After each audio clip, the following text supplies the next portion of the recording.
હિંમતનગરનો આ વિડીયો મેં જોયો, જેમાં પોલીસ અને જે આર્મીનો જવાન જેની વચ્ચે થોડું ઘર્ષણ સર્જાય છે.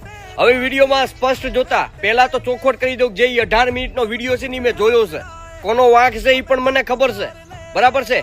હવે એક દેશના જવાન ઉપર આવી રીતે જે આ વ્યક્તિ, જો તો ખરા કોન્સ્ટેબલ કઈ રીતે એને ઢોર માર મારી રહ્યો છે.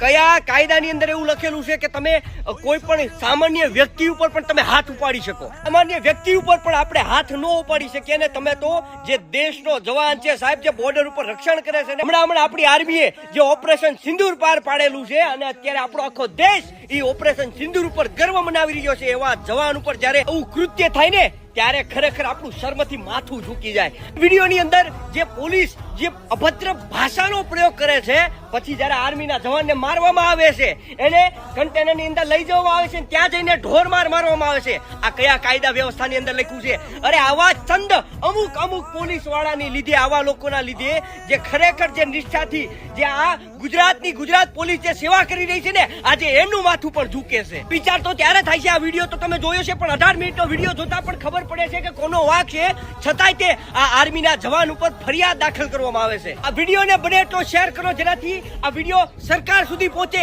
અને જેટલા પણ દોષિત પોલીસ વાળા છે એ બધાને યોગ્ય આની પણ સજા થવી જોઈએ. કારણ કે સાહેબ, જેને આર્મીની રિસ્પેક્ટ નથી ને, એને આ ખાખી પહેરવાનો કોઈ હક નથી.